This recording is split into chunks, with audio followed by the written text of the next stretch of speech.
Ẹ̀yin èèyàn ilé èwo lẹ ṣe ẹ káàbọ̀ sí Mashola Gist TV. Ṣé àlàáfíà ni ẹ wà gbogbo lé ń kọ́?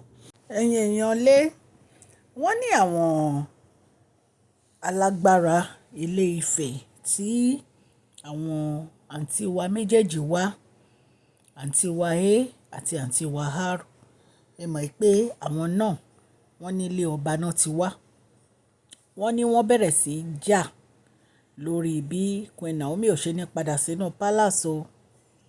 Wọ́n ní gbogbo ìgbésẹ̀ tí wọ́n ń gbé òun ní pé kí Queen Naomi má padà wá sí inú palace. Allegedly bí a ṣe gbọ́ nìyẹn ìyẹn ará ilé.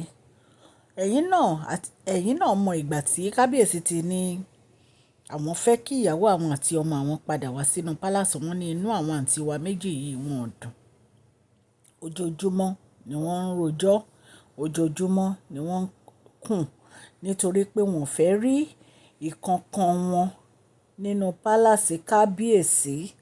Bí wọ́n ṣe fẹ́, nǹkan tí wọ́n fẹ́ òun ni kí àwọn méjèèjì kan má jọ wà nínú pálásì yẹn.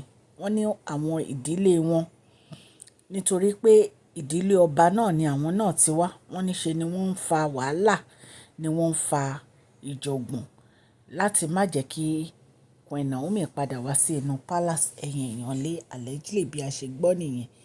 Kábíyèsí ní pé àwọn ti fi àyè yìí sílẹ̀ láti má súnmọ́ ọmọ àwọn.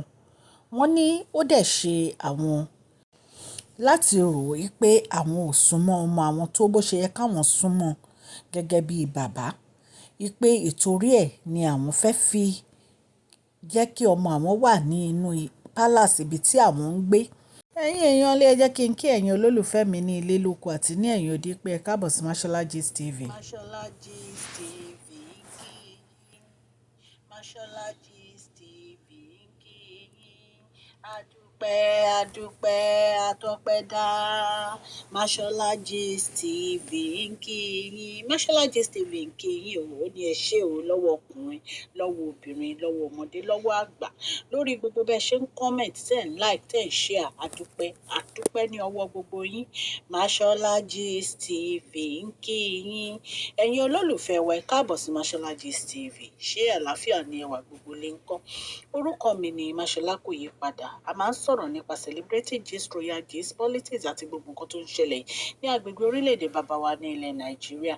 A ń sọ̀rọ̀ nípa celebrity gist, royal gist, politics àti gbogbo nǹkan tó ń ṣẹlẹ̀ ní orílẹ̀-èdè wa. Ẹ̀yin èèyàn lè tẹ́ bá ti subscribe, ẹ tẹ notification bell kẹ́ ẹ subscribe so that a bá ti post any gist ẹ máa rí. A ń sọ Yorùbá lórí channel yìí nítorí pé a fẹ́ gbàgbé àṣà àti èdè wa. Ẹ̀yin èèyàn lé à ń ṣe advert lọ́lọ́kùn òjọ̀kan lórí channel yìí. Ẹ kàn sí wa ní Mashola Gist TV. Ọlọ́run Elédùmarè á bá mi gọ́wọ́ yín sókè o. Ọlọ́run Elédùmarè á bá mi ran gbogbo yín lọ́wọ́ o. Òkè òkè ni ọlá yín á máa lọ o. Ọlá yín ò ní lọ ìsàlẹ̀ láíláí. Wọ́n ní kábíyèsí ni àwọn ò lè fi àyè yẹn sílẹ̀ mọ́ láti má rí ọmọ àwọn nínú palace o. Àwọn ò dẹ̀ lè fi àyè yẹn sílẹ̀ mọ́ láti má rí ìyàwó àwọn nínú palace. Wípé gbogbo ogun tí àwọn ìdílé méjèèjì yìí ń gbé, wípé wọ́n kàn ń ṣe lásán ni o. Wípé gbogbo ìgbésẹ̀ táwọn ti gbé láti mú ìyàwó àwọn padà sí inú palace, wọ́n ní agbára Ọlọ́run. Ọlọ́run á jẹ́ kó ṣeé ṣe.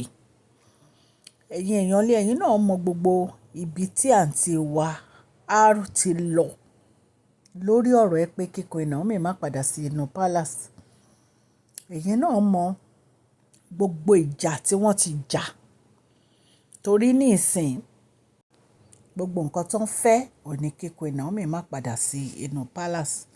Ṣùgbọ́n kábíyèsí wọ́n dúró ti Queen Naomi. Wọ́n ṣe ojúṣe gẹ́gẹ́ bí bàbá àti ọkọ fún Queen Naomi. Wọ́n ní nǹkan tí àwọn ẹbí yìí ń gbógun fún òun ni wípé àwọn ọmọ wọn, wọ́n ti gbé wọn kúrò, wọ́n ti lé wọn kúrò nínú palace pé kí wọ́n lọ gbé ìta. Ṣé ẹ mọ̀ pé kábíyèsí ra lé fún wọn tán ní kán move ẹrù wọn lọ síbẹ̀. Wọ́n ní nǹkan tí ó ń dùn àwọn ẹbí yìí nìyẹn tí wọ́n fi ń sáré lọ sókè sódò wípé láyéláyé kì í ṣe ojú àwọn ni Queen Naomi máa fi padà wá sí inú palace. kábíyèsí. Wọ́n ní ìwà tí àwọn àǹtí wa méjì yìí dẹ̀ tó ń wù ó ní pé kán máa sanwó fún àwọn elders kábíyèsí kí wọ́n máa gbé ìgbésẹ̀ kán máa jà fún àwọn nínú pálásì kábíyèsí kí wọ́n má lè jẹ́ kí gbogbo ọ̀rọ̀ yìí kó yanjú. Ṣùgbọ́n wọ́n ní ojú títì àti ìbànújẹ́ ọkàn ló jẹ́ fún wọn ní ìgbà tí àṣírí wọn ń tú. Gbogbo bí wọ́n ṣe ń dè gbogbo ẹ̀ ń tú síta tí ó dẹ̀ hàn sí kábíyèsí wípé gbogbo ìgbésẹ̀ tí wọ́n ń gbé òun ni kí Queen Naomi má padà wá palace. Ẹ̀yin èèyàn lé gbogbo àwọn gist tá a gbọ́ allegedly la ní ká mú wá fún yín. A dẹ̀ mọ̀ pé a máa tún fún yín ní update ẹ̀. Ṣùgbọ́n wọ́n ní àwọn family àwọn àǹtí wa A àti R wọ́n ní ìgbésẹ̀ tó ń gbé wọ́n ń jà ni o.